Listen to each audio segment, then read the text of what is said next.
Did you know? There are 350 people claimed asylum in Ireland in a single week last month, the highest weekly figure since September 2024, and that was just 1 week. Ireland has 17,308 homeless people right now, including over 5,000 children.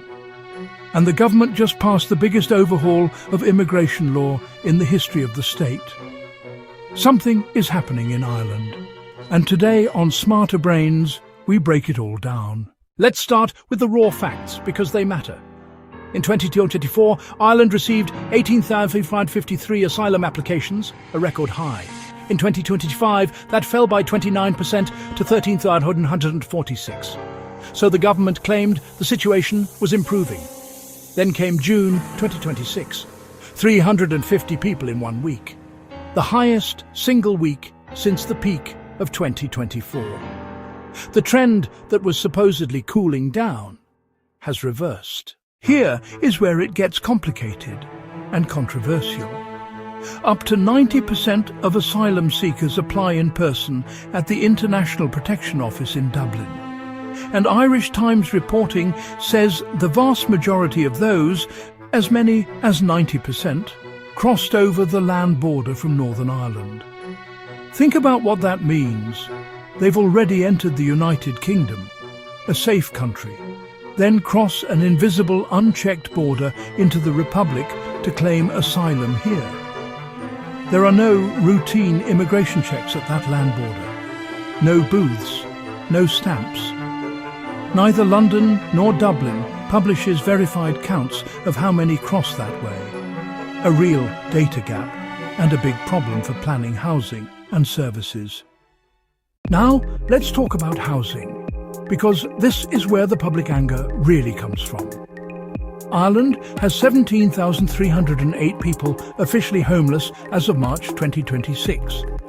That is a 12.5% increase in just 1 year. Over 5,000 of those homeless people are children.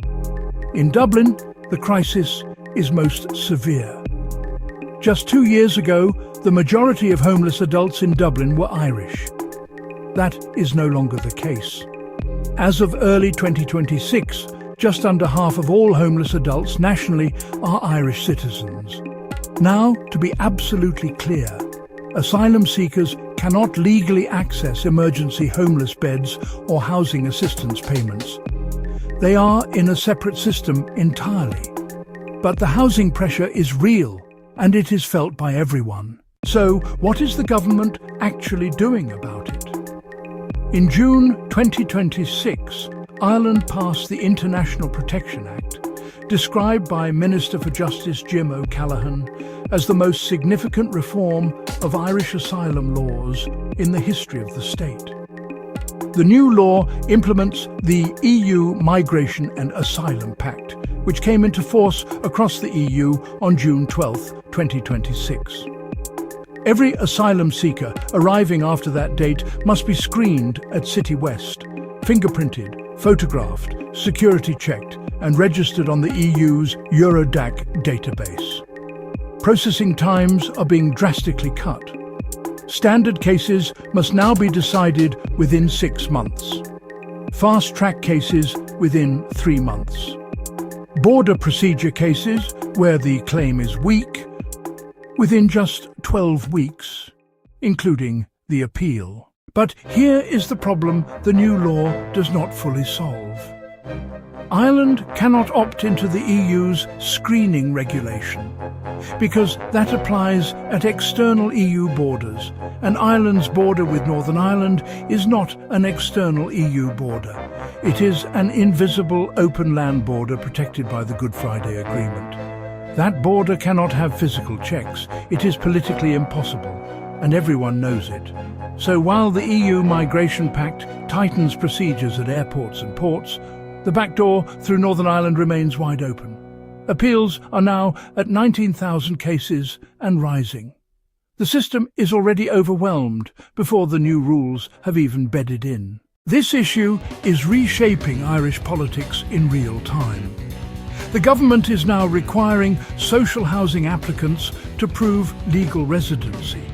a new law that critics say is pandering to anti-immigrant sentiment. Homeless charities say it will actually increase rough sleeping among vulnerable Irish people.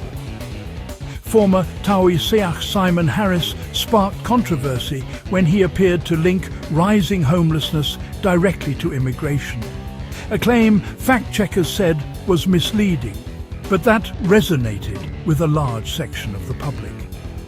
Sinn Féin, the Social Democrats and People Before Profit all pushed back, arguing that decades of government failure to build housing is the real cause of the crisis, not immigration. And they have a point. Ireland has 9 times more Airbnbs listed than long-term private rentals on an average day. That is a policy failure, not an immigration problem. So what is actually driving this? Why are so many people coming to Ireland specifically? Ireland is a small, English-speaking country with a relatively generous asylum system, a booming economy, and until now, one of the fastest processing times in the EU. Word travels. The war in Sudan, ongoing conflict in Georgia, instability across West Africa and the Middle East. These are the root causes. People are not leaving their homes for fun. They are fleeing something. But Ireland, a country of 5 million people, cannot absorb unlimited numbers indefinitely, especially not when it cannot house its own citizens. The EU Migration Pact is brand new. It only came into force 2 weeks ago. Whether it actually reduces numbers coming to Ireland remains to be seen. The Northern Ireland border loophole remains unsolved. The housing crisis is deepening. And with 19,000 appeals clogging the system, the backlog will take years to clear. Ireland is at a crossroads, and the decisions made in the next 12 months will shape the country for a generation. So, is Ireland's immigration crisis getting worse? The honest answer is it depends on which number you look at. Annual figures are down from 2024. But the weekly trend in June 2026 is heading back up, and the system is under enormous strain. What do you think? Is the government doing enough? Is this an immigration crisis or a housing crisis? Drop your thoughts in the comments. I genuinely want to hear both sides. If you found this useful, subscribe to Smartobrains. This is exactly what we do here. Complex issues, plain English, no spin. See you in the next one.